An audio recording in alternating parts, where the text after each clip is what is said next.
人真的能长生不死吗？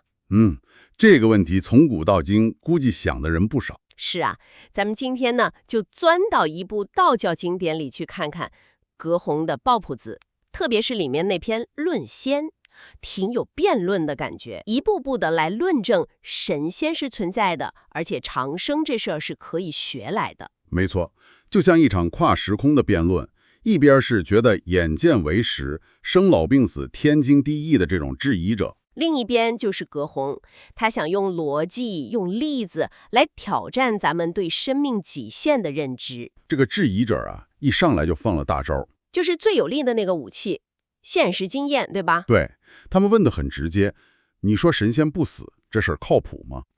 他们的论据听起来确实挺硬的，说你看历史上那些最牛的人，什么三皇五帝呀、周公、孔子这些圣人，还有张良、陈平这种智多星、孟贲、夏禹那样的勇士，哪个最后不是死了吗？就是说明啊，有始者必有租，有开始就有结束，有生就有死，这是人之常情，是铁律。对，他们还会看自然界，说你看那些花花草草，不是被霜打死了，就是夏天自己就枯了。庄稼嘛，也经常是颗粒无收就死了，根本没听说过什么东西能活个10000年的。未闻有享于万年之寿，久视不已之期者也，就是这个意思。所以他们觉得求仙嘛，纯属白费力气。就像在冰上雕花，或者在烂木头上画画。对，楼冰雕朽，不可能成功。而且他们觉得，与其搞这些虚无缥缈的，还不如追求点现实的好处。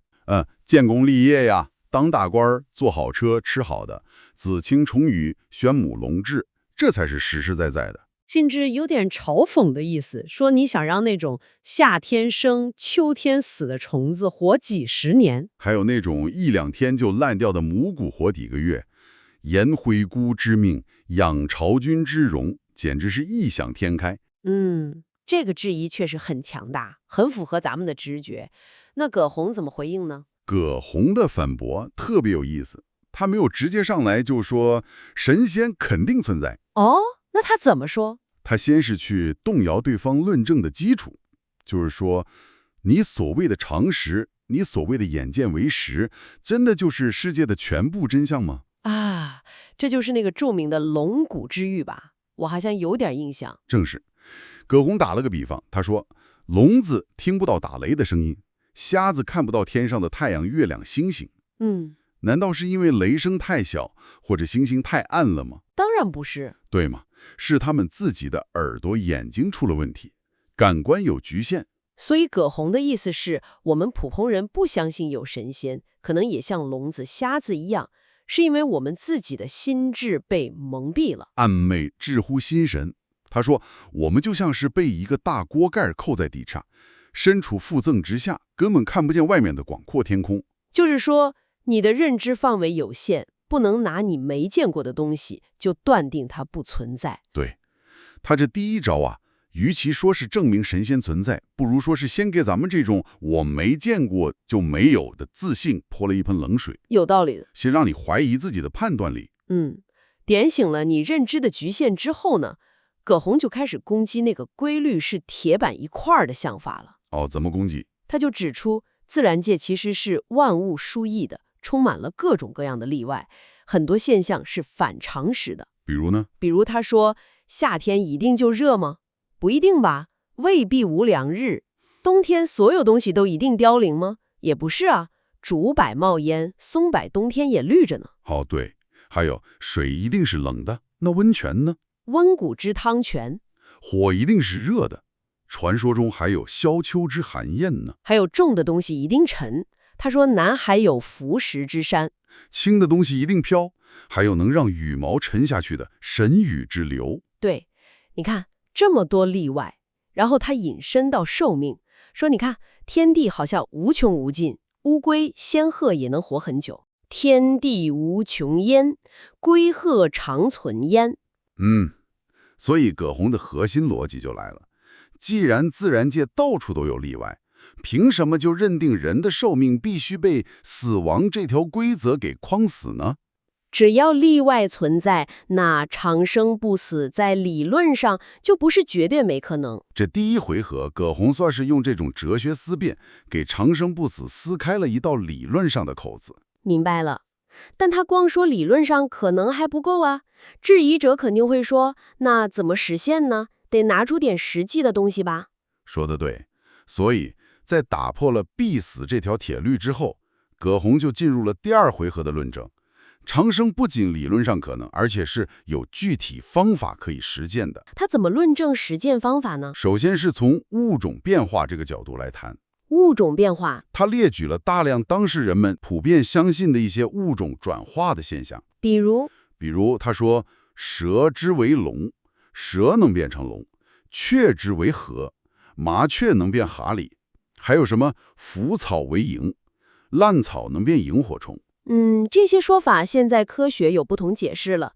比如萤火虫幼虫可能生活在腐草环境里。对，但关键不在于这些例子在现代科学看来是否准确，而在于葛洪用这些当时被认为是事实的例子是为了说明什么。他想说明什么呢？他想说明的核心观点是，生命形态不是一成不变的，是可以转化的。哦，我好像有点明白了。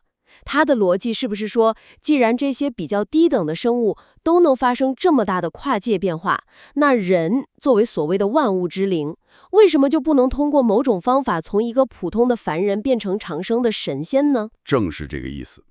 生命的边界可能比我们想象的要灵活得多，更有弹性。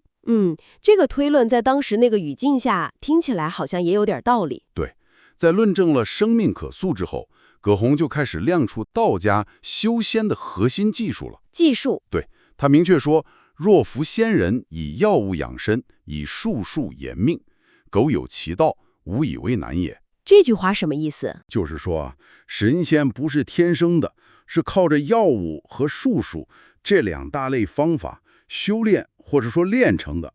只要掌握了正确的方法，长生不是什么难事。药物和术数，那先说说这个药物养生是怎么回事？听起来像是吃药。不完全是吃普通的药。葛洪的想法是，人为什么会老会死，是因为我们的肉身就像木头、金属一样，时间长了会朽坏。对，这个好理解。但是呢，自然界里有些东西，它具有不朽的特性，比如黄金，埋在地下几千年都不会坏；还有丹砂，就是那个红色的硫化共矿石，他认为可以通过炼制循环变化。所以他的核心想法就是通过一些特殊的炼制方法，把这些不朽的矿物炼成所谓的金丹。金丹这个词经常听到。对，人吃了这个金丹之后呢，身体就能获得类似于金石那样的坚固不朽的特性，就能抵抗衰老和疾病了。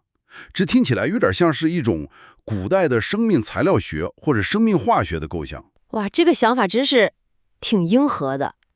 这金丹是关键吗？对，在葛洪看来，金丹是实现长生久视的终极手段。当然，他也提到，在吃金丹之前啊，最好先用一些比较好的草木药，比如灵芝啊、茯苓啊这些，先调理一下身体。对，调理身体，打好基础。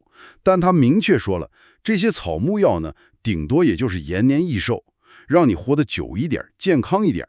要想真正达到不朽，还得靠金丹。明白了，所以药物主要是改造身体这个硬件，那另一项核心技术术数延命呢？这个是针对软件的吗？你这个理解挺形象的。可以这么说，术数延命主要就是针对精气神这些影响生命活力的内在要素的修炼。就是说，光有坚固的身体还不行？不行。他说，如果你的精气神耗散掉了，那你身体再结实，最后还是会完蛋。那这个术数具体都包括些什么呢？听起来有点神秘兮兮的。其实也不是咱们想象中那么玄乎，主要有这么几类。第一种是行气术。行气是气功吗？有点类似，就是我们今天理解的呼吸吐纳、冥想导引。在特定的时间，比如日出前、日落后，用特定的姿势，比如盘腿坐好，舌头顶着上颚，然后用特定的呼吸方法，鼻子吸鼻子呼，气沉丹田什么的，配合意念引导那个气在身体里面运行。目的是什么呢？目的是聚气养神，补充生命能量，让那个元气不亏损。这个听起来还比较，像是一种养生方法。那还有别的吗？还有辟谷术。辟谷，这个我知道，就是不吃饭，绝食。不完全是绝食。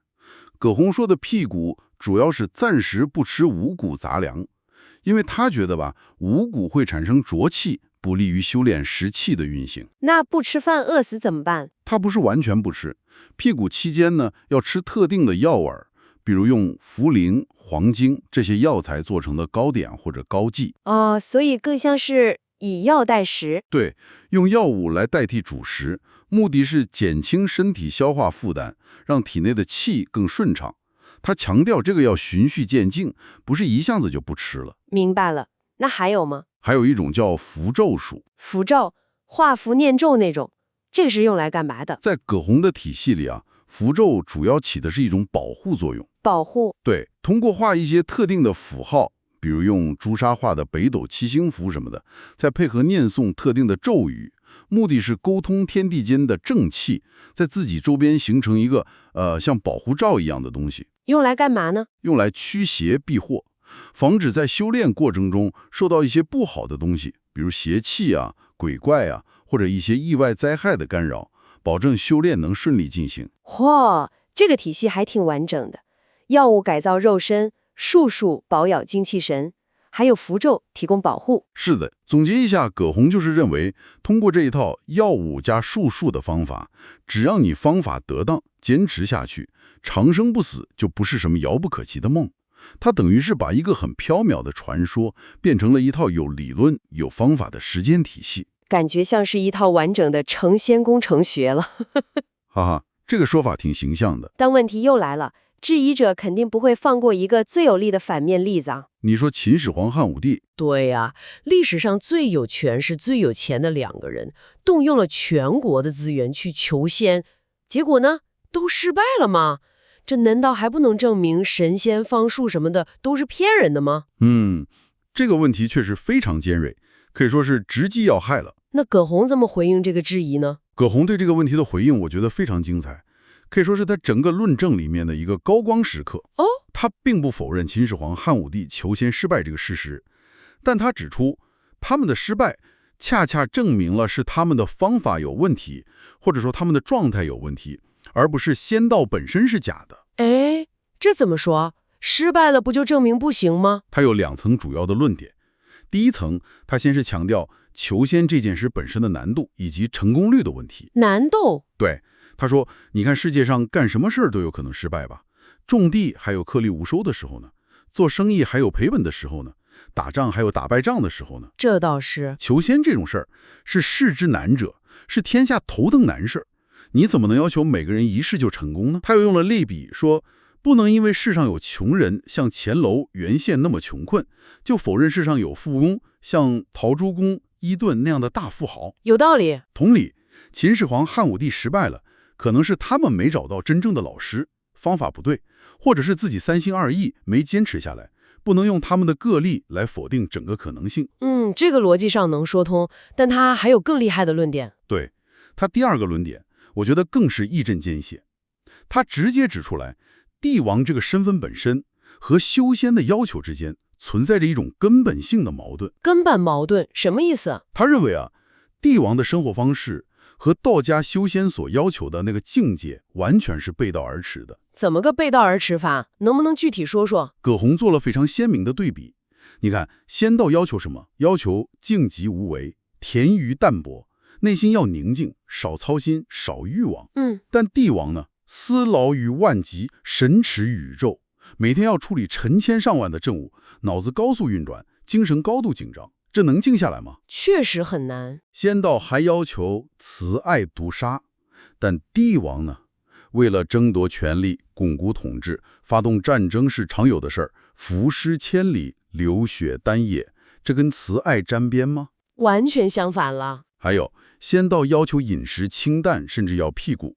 帝王呢，八珍百合，方丈于前，山珍海味、大鱼大肉，杀生无素。对比太强烈了。最后，仙道要求专心致志的修炼，排除干扰；帝王呢，身边美女如云，声色犬马，各种感官享乐，这些都是极度消耗精气神的。哇，这么一对比，确实是南辕北辙啊，一个往东，一个往西。所以啊，葛洪的结论非常犀利。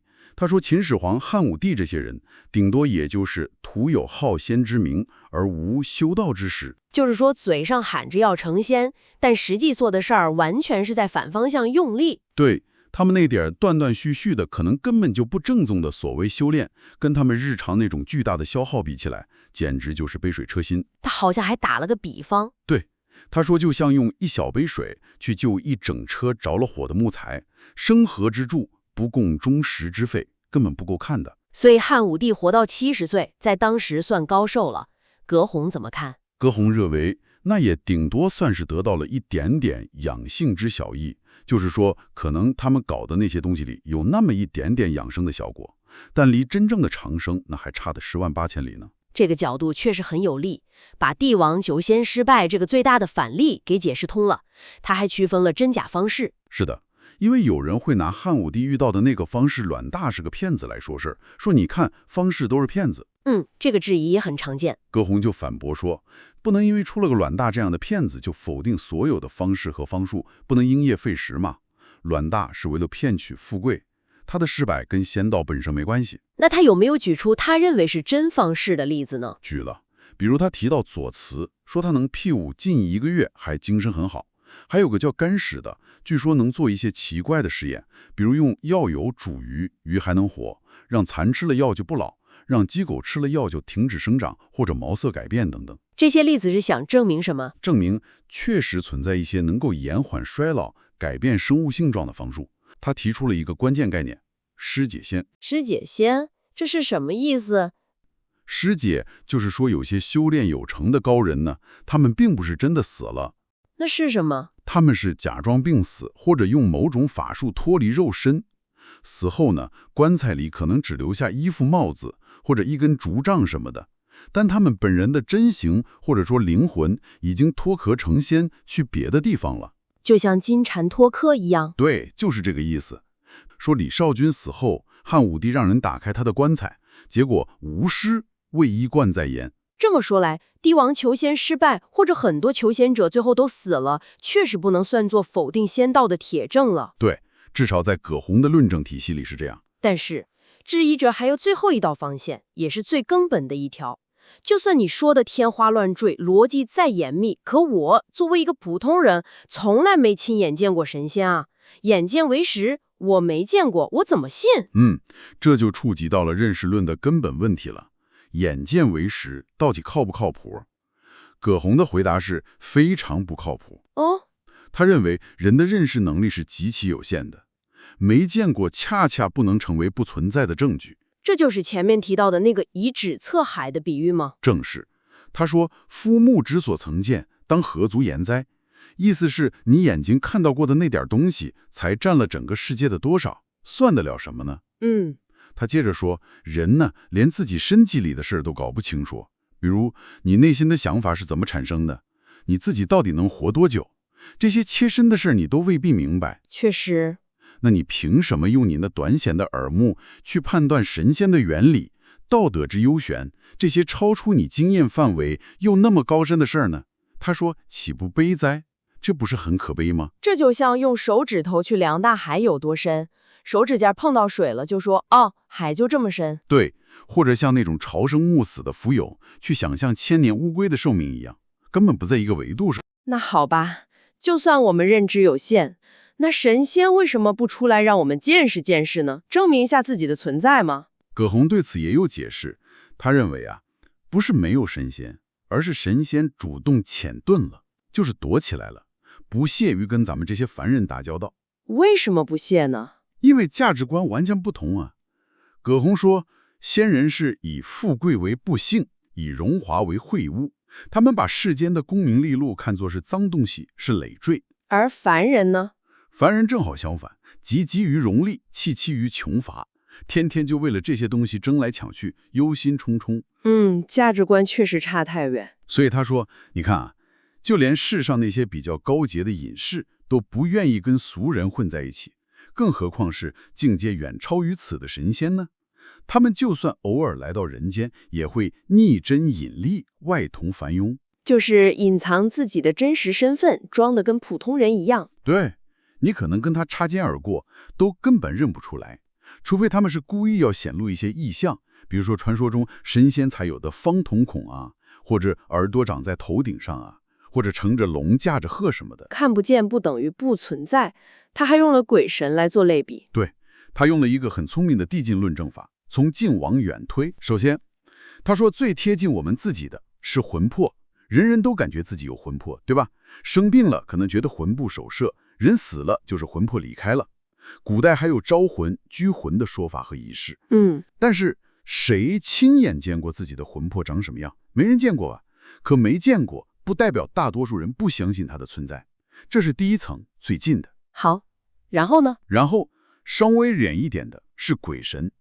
他说关于鬼神的事情啊，史书上记载很多，比如汉武帝是那个方士少翁，据说能让汉武帝见到死去的李夫人的魂魄，还能见到灶神，还有什么杜伯化为厉鬼向周兴王报仇，彭生附体等等。这些史书上有记载。对，葛洪说这些事逐于竹帛，朝朝如此，白纸黑字写得很清楚。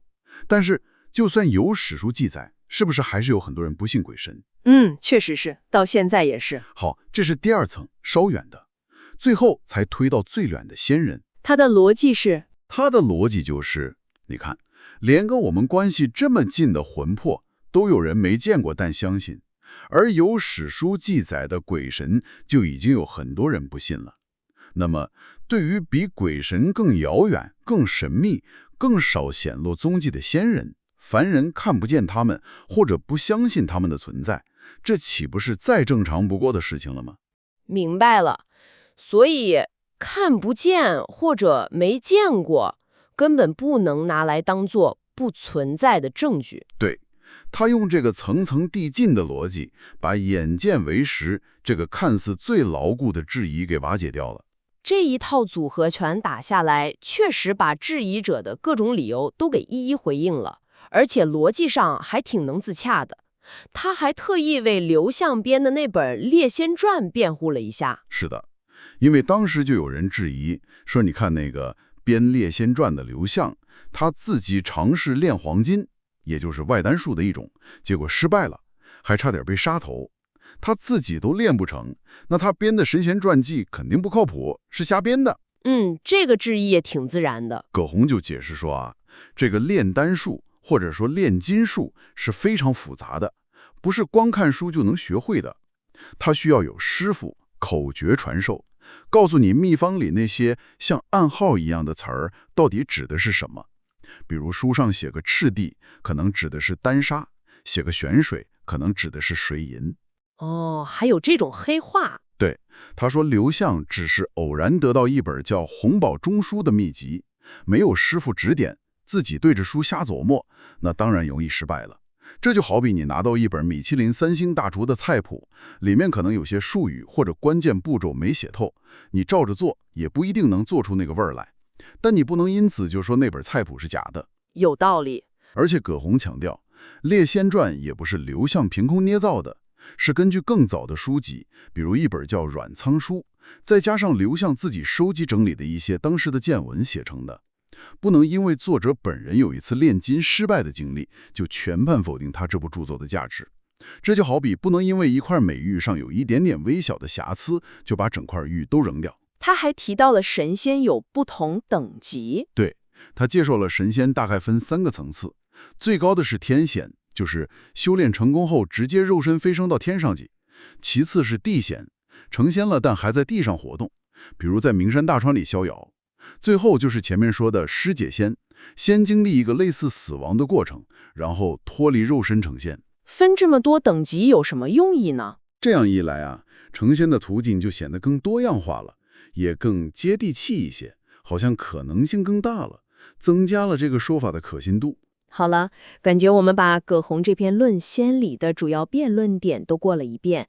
经过这几轮交锋，他算是为神仙可学、长生可期这个观点构建了一套相当严密，也相当能自圆其说的理论体系。咱们是不是可以试着为你总结一下他最核心的论点？可以，我觉得葛洪的核心论点大概可以概括为这么几点。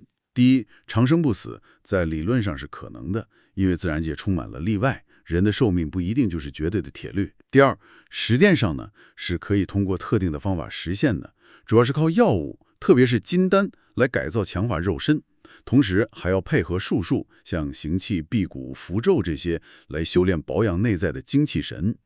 第三，良好的道德修为是这一切的基础，心术不正的人是修不成的。第四，至于我们凡人为什么见不到神仙，或者历史上像秦始皇、汉武帝那么厉害的人求仙都失败了，这些都不能作为否定仙道存在和可行的最终证据。为什么不能呢？因为人的认知能力是有限的，眼见为实不可靠，神仙可能主动隐藏起来了，而成仙这件事本身就极其困难，方法不对，德性不够，不能坚持，都会失败。帝王的身份和生活方式尤其与修仙的要求相悖，还有师姐这种成功的形式看起来也像是失败。这个总结很到位了。那么，听完了这场发生在1000多年前的关于长生不死的精彩辩论，对今天的你来说，意味着什么呢？我觉得重点可能已经不是去纠结于字面意义上的什么炼丹呐、飞升啊这些事儿到底是不是真的了。对，我觉得葛洪这番论证，它更有价值的地方，或许是它能带给我们的一些启发。首先，它促使我们去反思和挑战自己的常识，还有那些根深蒂固的观念，就是不要轻易否定自己不了解的东西。葛洪反复强调的那个认知局限性，其实就是在提醒我们要时刻警惕眼见为实这个陷阱。对于那些超出我们目前理解范围的可能性，不管是科学上的还是哲学上的，或许都应该保持一份开放和探索的心态。这本身就是一种可贵的科学精神和探索精神。这确实很有意义，跳出自己固有的思维框框。最后呢，我们还想留给你一个，可能更值得我们现代人思考的问题。那就是德行是成仙的根本。他说，欲求仙者，要当以忠孝和顺人性为本，没有好的品德，就算有方法也成不了。对，他很强调道德基础。那我们反观今天，我们现代社会，人类也在用各种手段，科学、医学、生物技术等等，不断的去探索延长寿命，挑战衰老的边界，追求更健康、更长久的生命。这本身其实也是一种对生命可能性的拓展和探索，对吧？没错，这是现代版的求长生。但在这个过程中，那个被葛洪视为根基的内在的修为，或者说我们今天理解的道德品行、精神境界，它扮演着什么样的角色呢？我们有没有可能在过度关注外部的物质和技术层面的突破时，反而忽略了某些同样重要，甚至可能更根本的内在维度？这个问题确实值得深思。技术进步了，寿命延长了，但如果人的内心世界、道德水平没有相应提升，那样的长生又意味着什么呢？对，这或许就是葛洪跨越了1000多年，留给我们继续琢磨的一个问题吧。